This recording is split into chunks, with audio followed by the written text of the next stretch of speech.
27 dias falando diariamente sobre diabetes, como se eu já não fizesse isso. Mas, esse mês em especial, pensando no Novembro Azul. Oi, Cris, bom dia! O tema de hoje é o seguinte, vou até escrever, peraí. Quanto tempo, Mônica?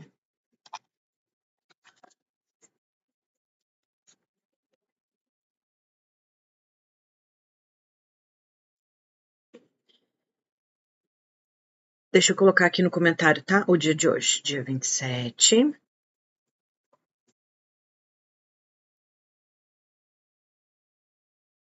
Diabetes tipo 1 é difícil. E não estou aqui para dizer o contrário. Pronto. Vocês estão bem? Dormiram bem? Ano tá acabando. Bom dia, Clau. Bom dia, Yasmin. Claudiane, vai ter aula de cálculo de receita. Eu preciso produzir muito nessas férias. Agora, dezembro e janeiro. Porque o ano que vem eu vou fazer estágio, né? Para conseguir terminar a faculdade de nutrição, tem que fazer o estágio. O meu estágio é super puxado. Então, vocês vão sentir minha falta? Eu vou sentir saudade de vocês também, tá sendo legal. É muito gostoso ver as mesmas pessoas aqui todos os dias, sabe? Eu sempre fui muito chata com gente, assim, eu sou, né? Muito chata com as pessoas, assim, no sentido de ficar mais na minha, parece que não, mas eu não saio, eu não, né? Enfim. Mas voltando à faculdade, para me tornar nutricionista no final do ano que vem, eu preciso entregar 1 ano da minha vida aos estágios. E eles são bem puxados, né? Então, eu tenho meio período de estágio, das 7 da manhã, 1 da tarde, ou do meio-dia, 7 da noite, alguma coisa assim. E tem uns relatórios gigantescos, assim, sabe, para fazer. Então, eu não vou conseguir estar aqui, né? Então, fevereiro, março, abril, maio, junho, talvez. Vocês não vão me ver, só de final de semana, provavelmente. Aí, julho, eu apareço. Aí, agosto, setembro, outubro, novembro, eu vou desaparecer. Aí, eu volto em dezembro. E aí, por isso que eu quero adiantar, gravar um monte de coisa, deixar um monte de coisa disponível para fazer de conta que eu tô aqui com vocês, mas na verdade eu não vou estar. Não estarei. Mas faz parte, né? Eu preciso terminar essa faculdade, era para eu terminar esse ano, e aí por conta do trabalho eu não consegui, então acabei adiando. Mas o ano que vem acho que nem não vou ter mais prova nem nada, só estágio, TCC. Yasmin, a consultoria, vou ser bem honesta com você. Talvez eu tenha que pensar num outro esquema, porque qual que é o esquema de consultoria hoje? Eu dou a mão para você e eu fico o dia inteiro com você te ajudando em todas as refeições, em todas as decisões. Então eu fico com o celular na mão o dia inteiro conversando com você. Quando começar o estágio eu não vou conseguir, porque eu vou fazer estágio em cozinha de escola, cozinha de restaurante, cozinha industrial. Eu não vou poder ficar com o celular na mão. Então, eu vou abrir essa consultoria, né, que é a que eu faço, de ficar o dia inteiro com as pessoas conversando no WhatsApp. Eu só vou poder fazer janeiro e julho, o ano que vem, tá? Janeiro, julho e dezembro. Durante o semestre letivo, eu não vou conseguir fazer. Porque eu não vou conseguir dar para vocês o que vocês pagaram, né? Digamos assim.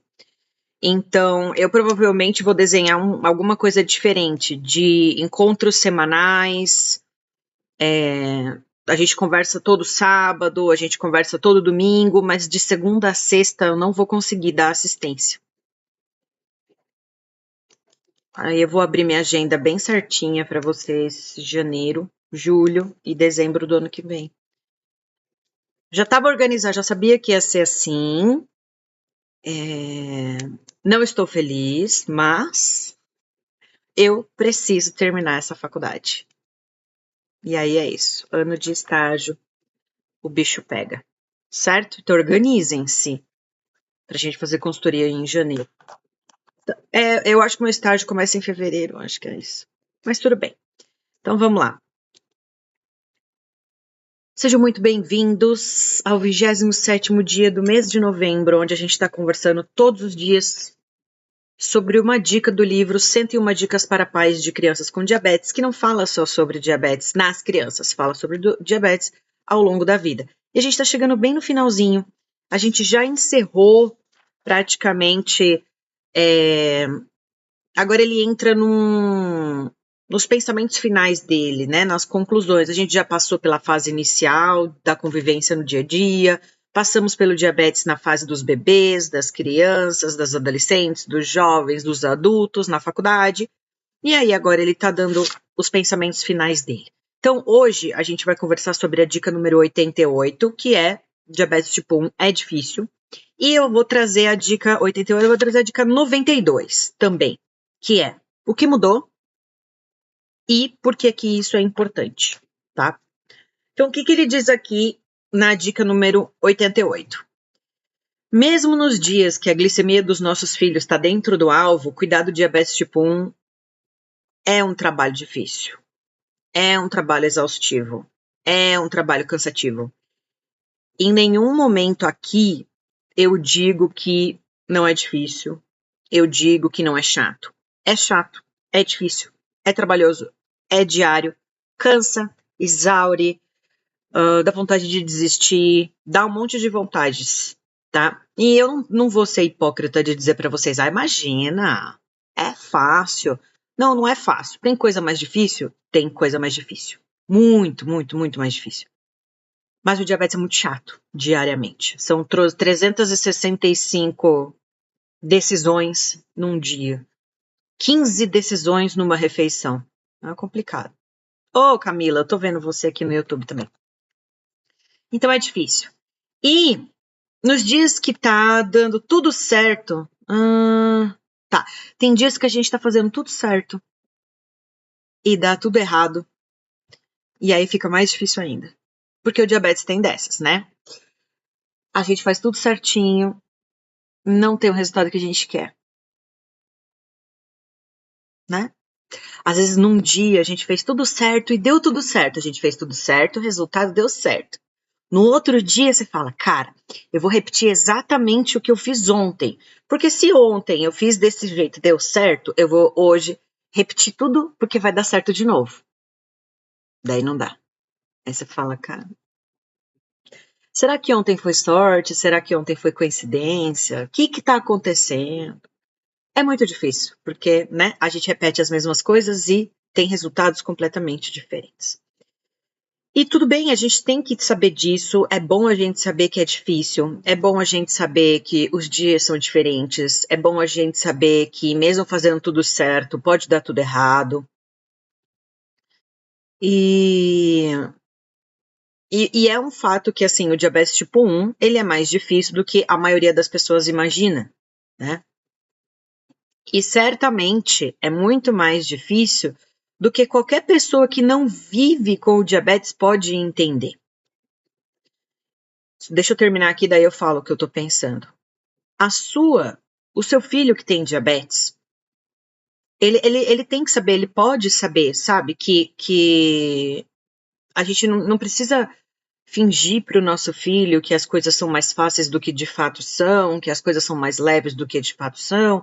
A gente tem que ser honesto com os nossos filhos, né? E falar para eles, olha, filho, eu sei que é difícil, eu imagino que seja muito difícil, mas eu tô com você, eu tô junto com você, eu vou te dar a mão nessa e a gente vai junto.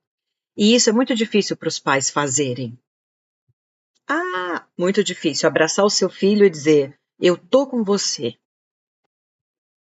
Eu vou te abraçar quando der tudo errado, eu vou te consolar quando você fizer tudo errado, porque eu sei que é difícil, eu sei que é cansativo.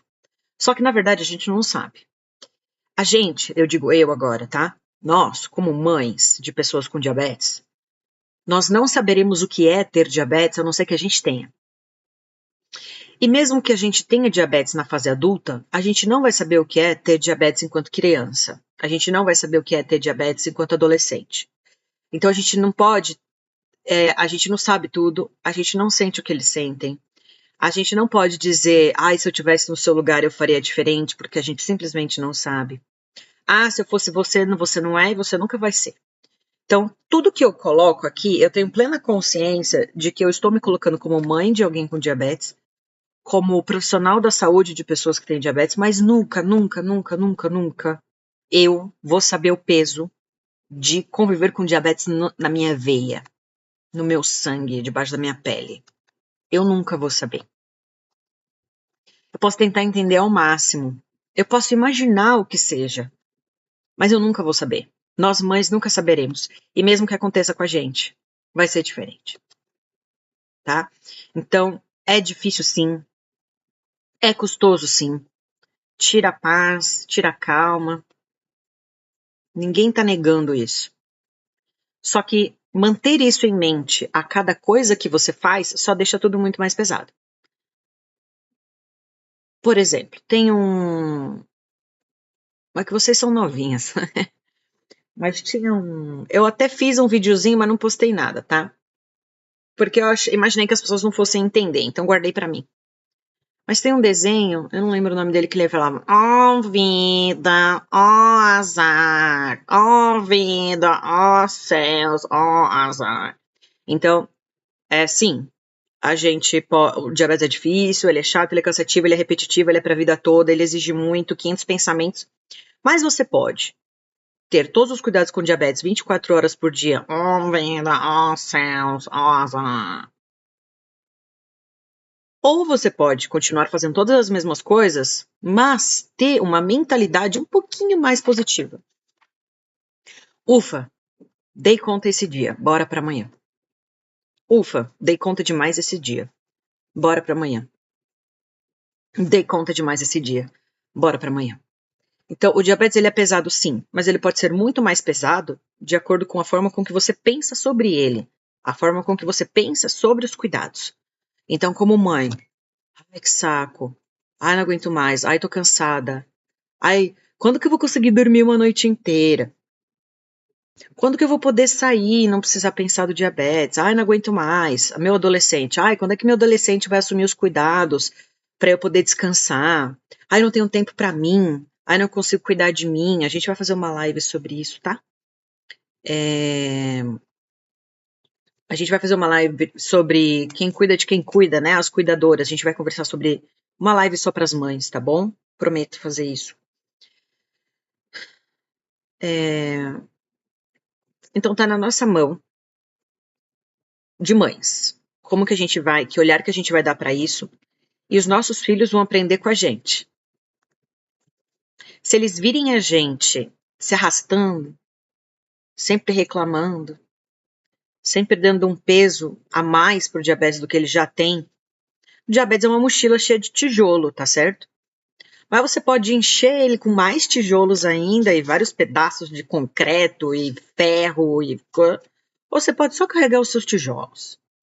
Você vai escolher o que você vai carregar e o teu filho vai aprender com você a como carregar. Pode ter certeza. Uma mãe negativa não produz um filho positivo em relação às suas condições. Tá? Não produz. Então, muito cuidado. Acolha o seu filho.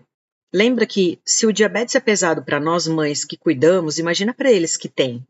A gente não tem. A gente tem enquanto eles dependem de nós, porque a partir do momento que eles não dependerem mais de nós, não teremos. E eles continuarão carregando a mochila cheia de tijolos. Quem é você na vida do seu filho que bota mais tijolo na mochila, que divide a alça da mochila? Não é fingir que é fácil, não é romantizar, não. É uma escolha bem racional, inclusive. Vai ser assim todos os dias da minha vida. Então, qual a melhor forma de levar? Ó vida, ai, mais um dia, ai, ó azar. Ô, mano, bora. Bora que amanhã tem mais. Bora que amanhã tem mais. As nossas escolhas, tá? E, como tudo na vida, né? Nem sempre vai ser, yeah, bora que amanhã tem mais. E nem sempre vai ser, vida, céus, azar. A gente na vida tem esses. E tudo bem também.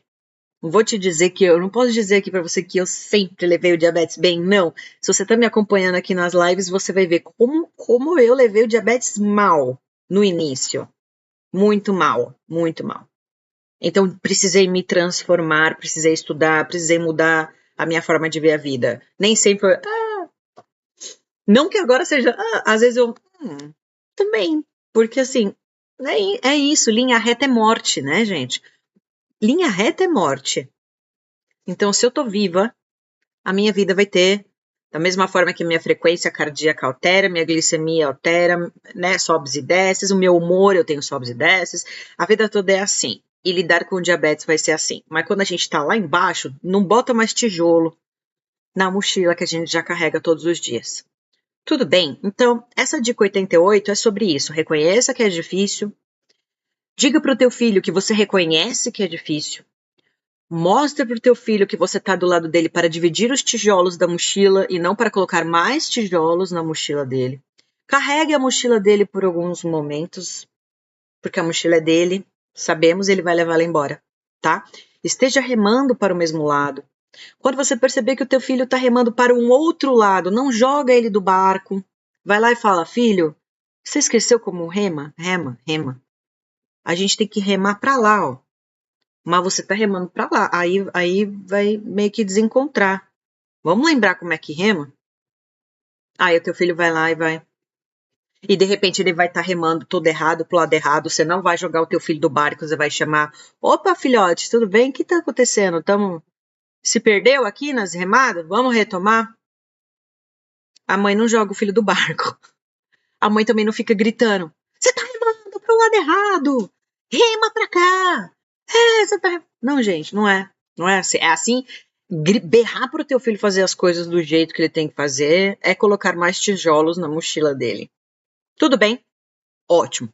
Vamos então para a dica 92. Isso é muito bacana. O que ele fala aqui? O que mudou e por que essa é importante? O que mudou da década de 80 para cá? Tudo, praticamente. Porque, assim,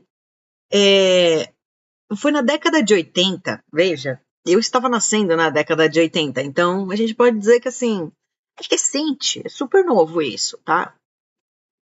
A gente tem médicos que se formaram na década de 90, 80, e que eles nem tinham como dar tanta assessoria para os pacientes, porque as coisas nem existiam direito em 1980. Então, em 1980, foi quando as pessoas que tinham dinheiro, né, começaram a ter acesso aos glicosímetros. Então, 40 anos atrás, as pessoas começaram a furar os seus dedos todos os dias em casa. Por que isso é importante, né? Então ele fala o que mudou e por que isso é importante. Cara, porque isso faz toda a diferença. Então, nós temos pessoas hoje com 40 anos de diabetes que têm as consequências de um diagnóstico lá atrás onde não era possível furar o dedo. Então, numa época onde não era possível furar o dedo, 40 anos depois, temos consequências dessa época. Vocês estão conseguindo entender? Tá, eu espero que sim. Senão eu clareio mais. Em 1996, mais ou menos, surgiram as insulinas análogas. Em 1996, eu tinha 15 anos. Onde eu estava? Lembrei. Eu tinha 15 anos. Então, quando eu tinha 15 anos, surgiu a primeira insulina análoga, porque até então as pessoas usavam só NPH irregular. Então, pensa comigo. Até 1980 e pouco, só se via glicose no xixi. Até 96, isso não no Brasil, tá bom? Porque imagina no Brasil, não estou falando do Brasil, estou falando fora do Brasil. Imagina aqui, que a gente sabe que leva um tempo para as coisas chegarem. Em 1996 começaram as análogas, Lantus, Humalog, essas insulinas, tá?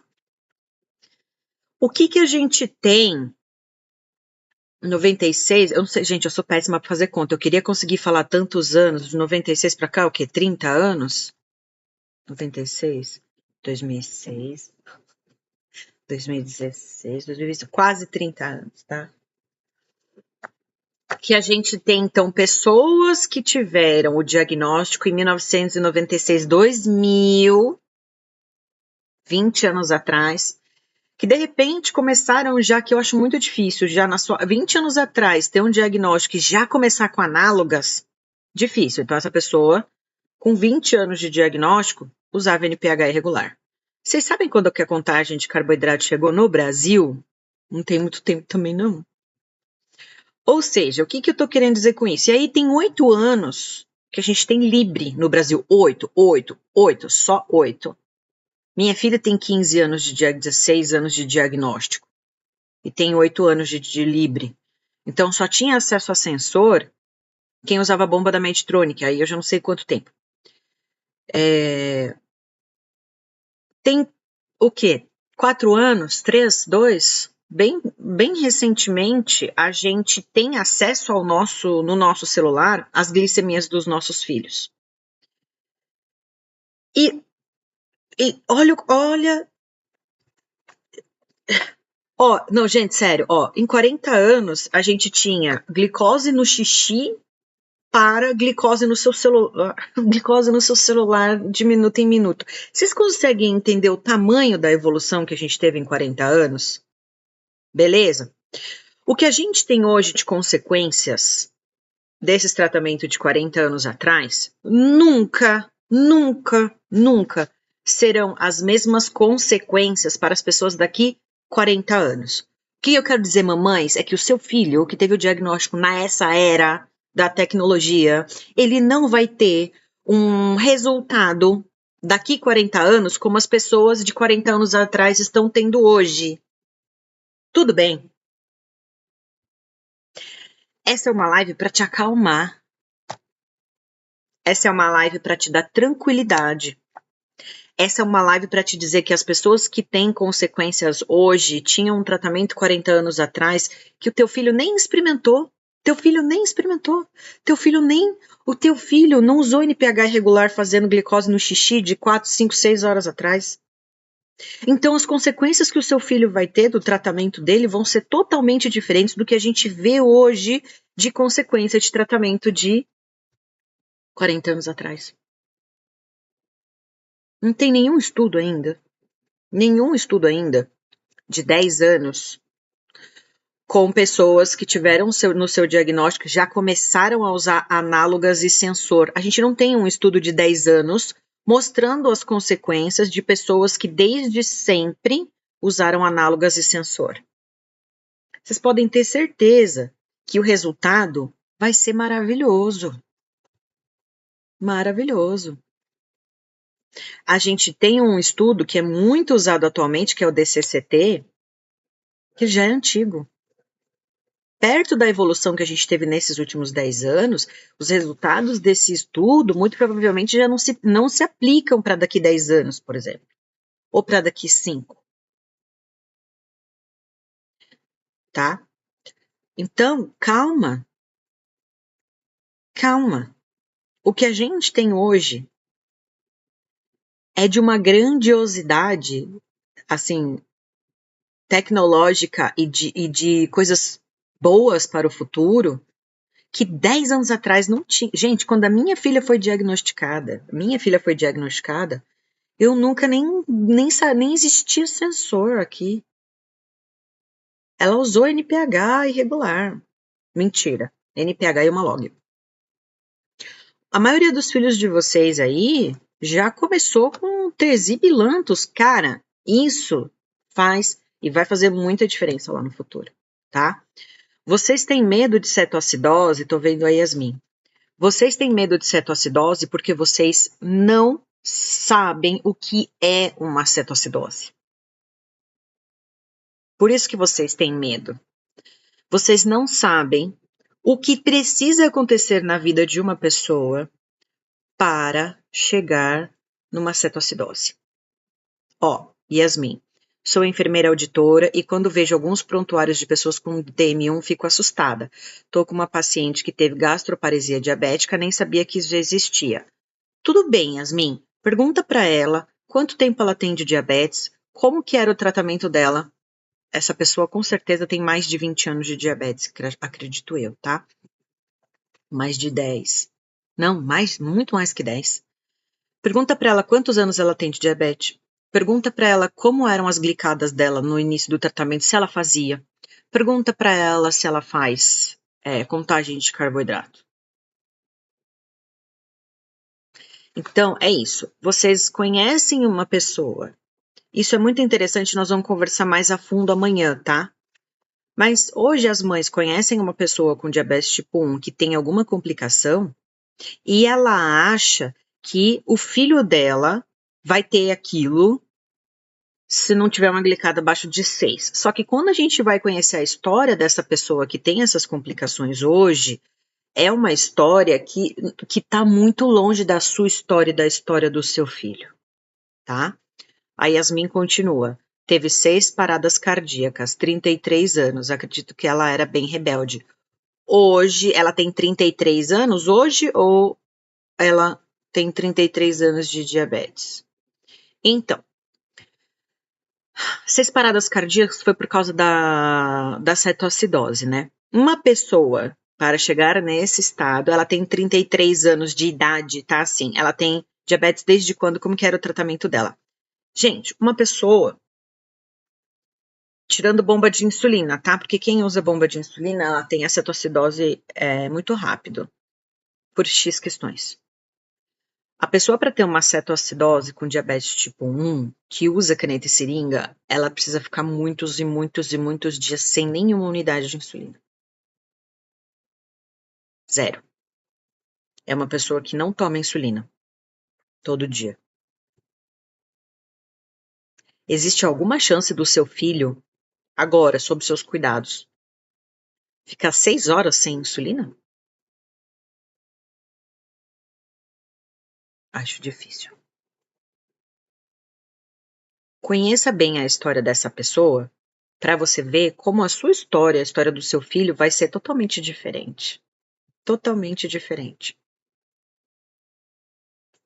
Certo? Aí ele fala, né, que hoje, voltando aqui, o que mudou e como é hoje, né? Hoje a gente tem sensor, hoje a gente tem as glicemias dos nossos filhos espelhadas no nosso celular. Hoje a gente é avisado se está subindo, se está descendo. Hoje a gente tem insulinas muito mais modernas. Hoje a gente tem medicações orais que protegem o rim. Hoje a gente tem uma tecnologia voltada para tudo bem, porque assim, a gente faz o máximo que a gente pode, mas de repente ele pode ter o princípio de uma lesãozinha renal, tá? Sei lá. Cara, a medicação de hoje para tratar isso daí é infinitamente melhor do que anos atrás. Ah, ela tem um princípio de retinopatia diabética, digamos assim, tá?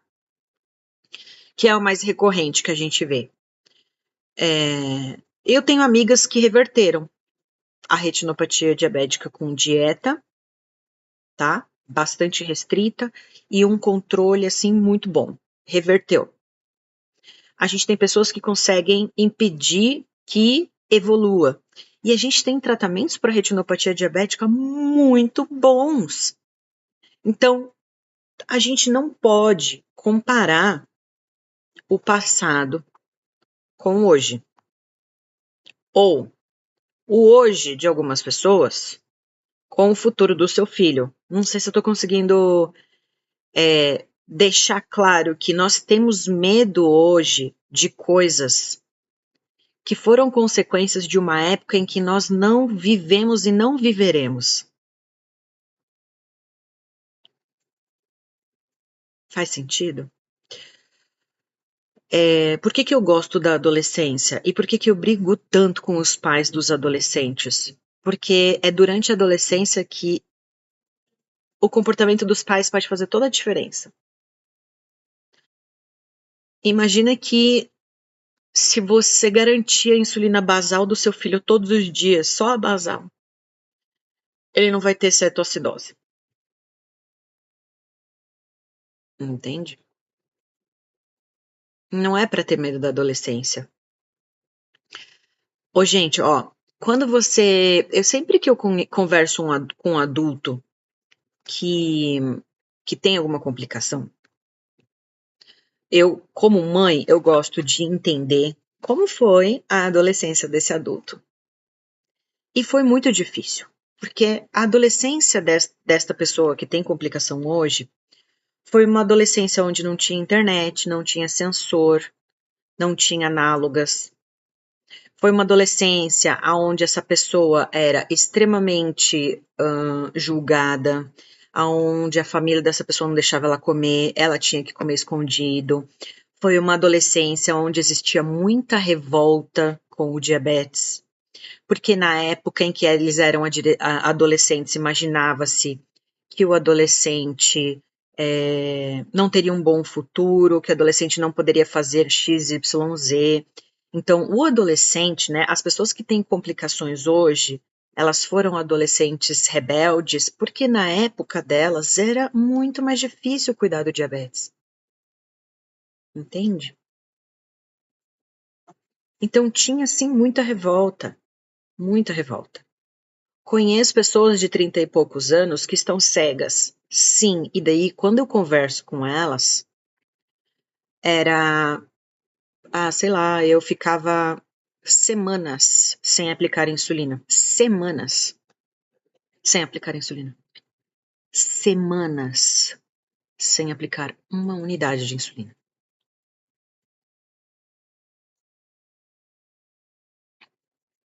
Entenderam? Mais ou menos? Por que que eu falo que talvez na adolescência os pais precisem voltar a tratar os seus filhos como criança?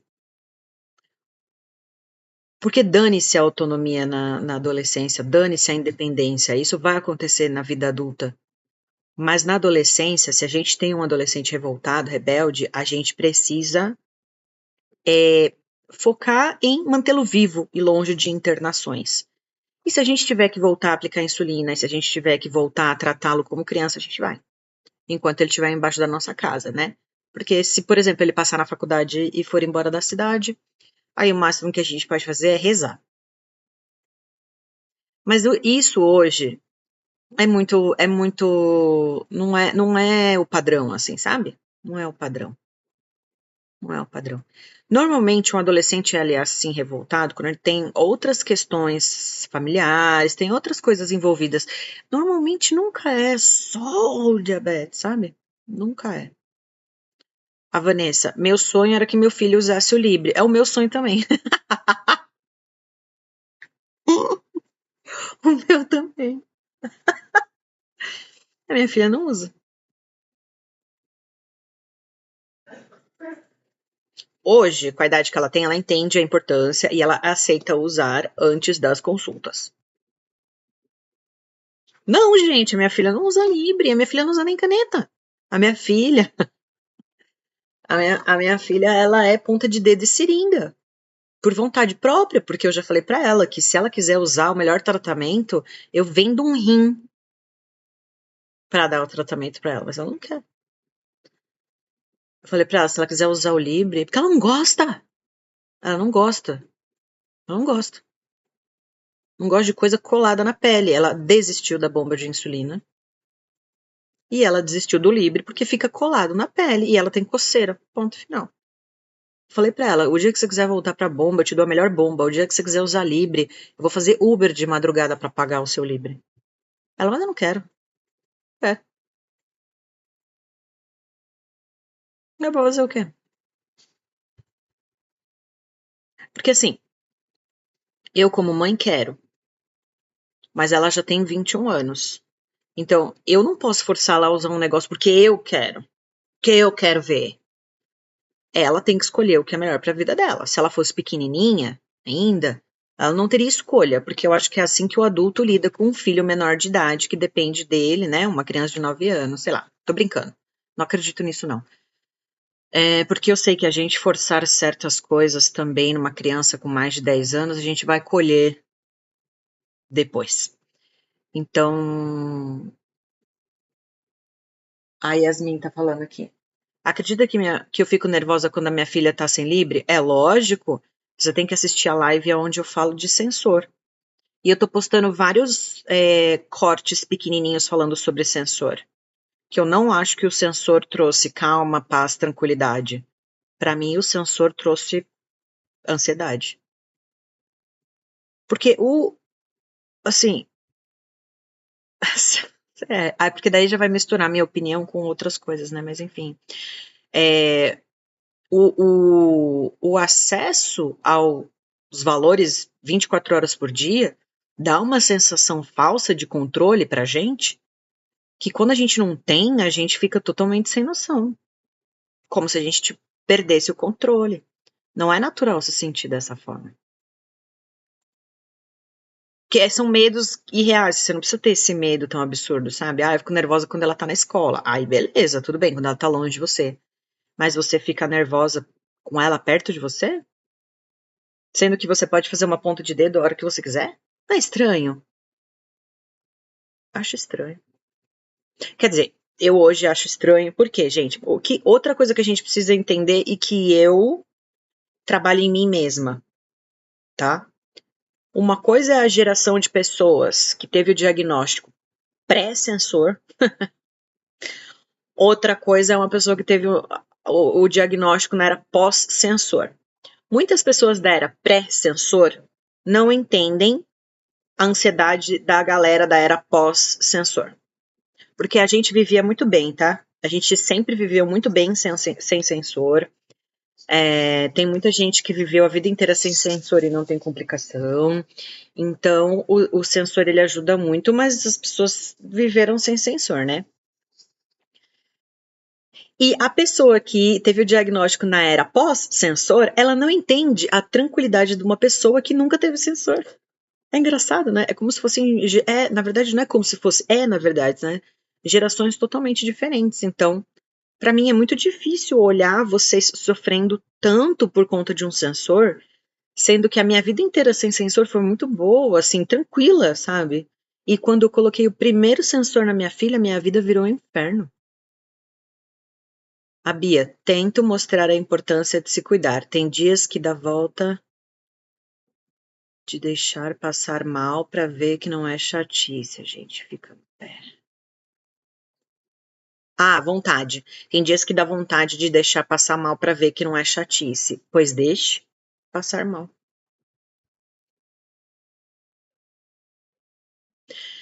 Tem adolescente que a gente atende que a gente percebe que é só uma internação mesmo por cetoacidose que vai acordar aquela pessoa. Às vezes nem assim, tá?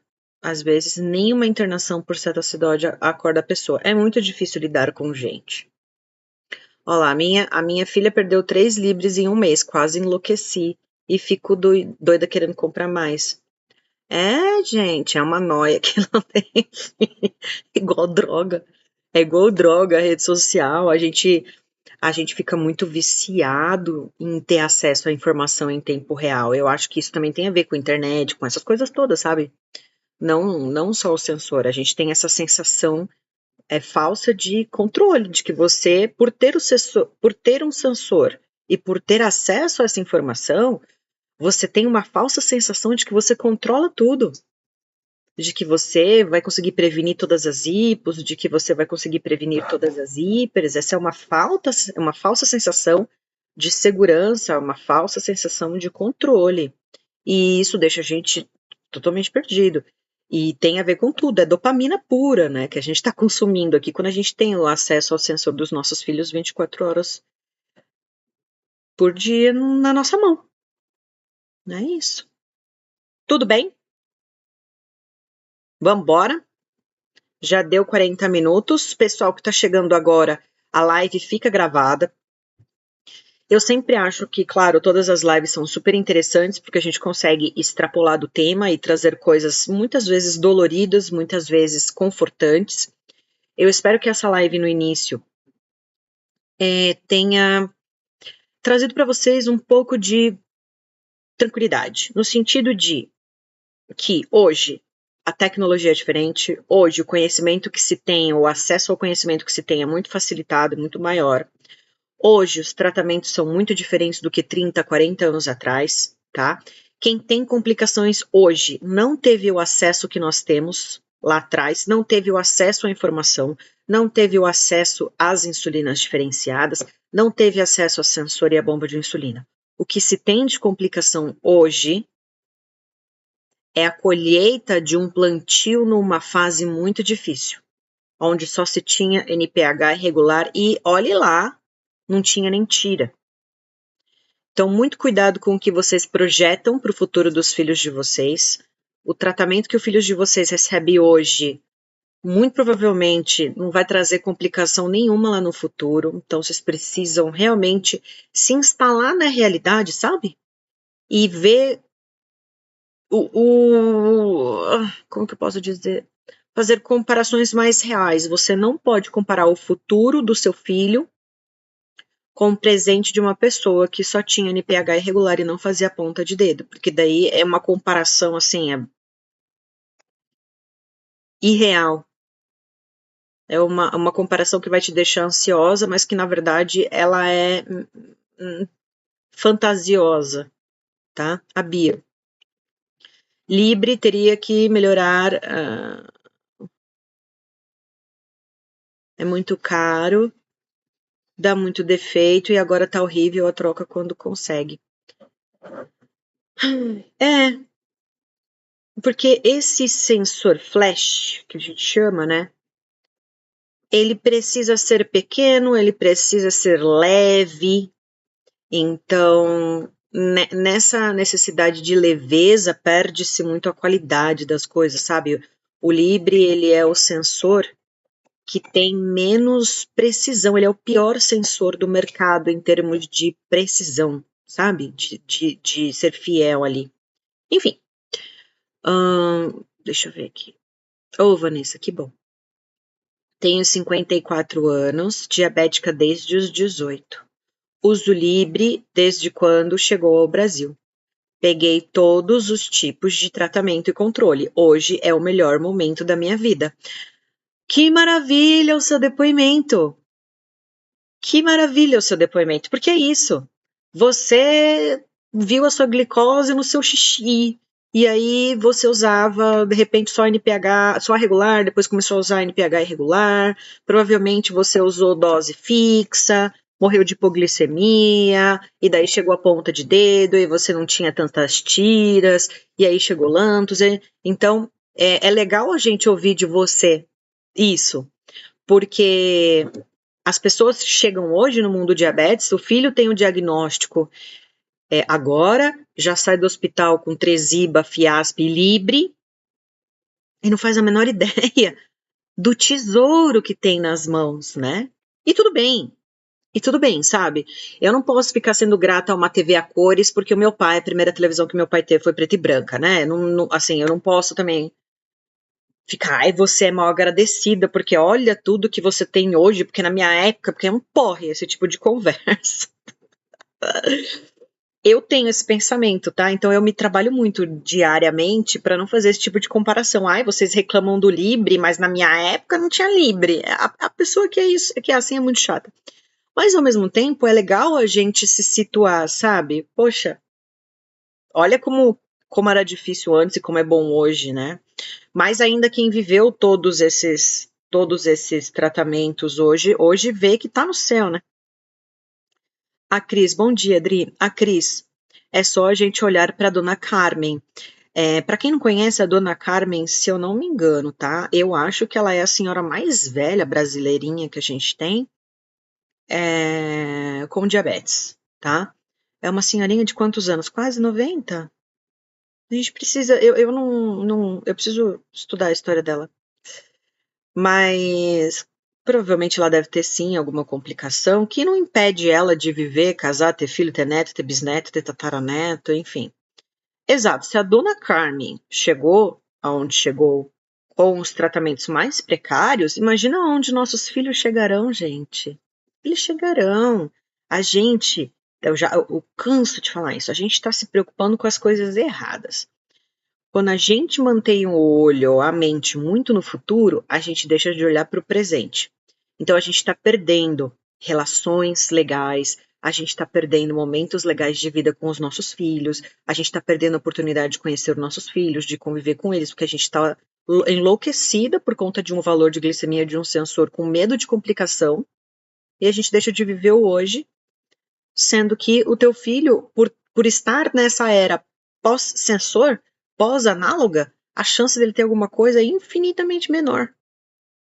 Ela tá com 93 anos, tem diabetes tipo 1, acho que desde a adolescência, não é? Alguma coisa assim.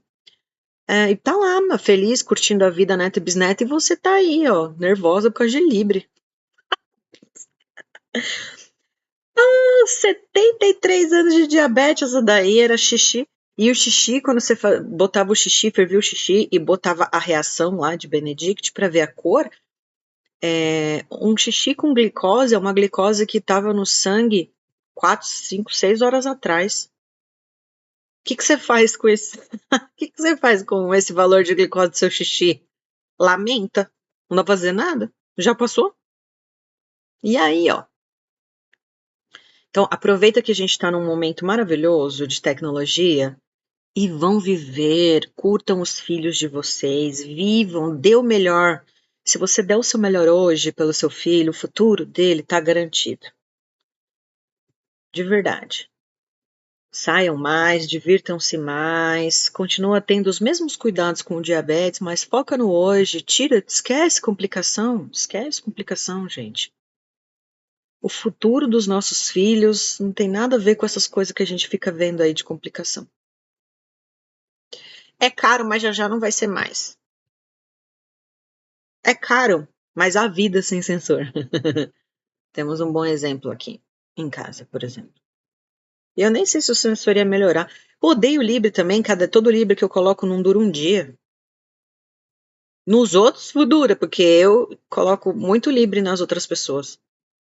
Mas aqui na minha filha não funciona. Cris, já falei para você, deixei o Libre e estou me sentindo melhor e com melhores glicemias.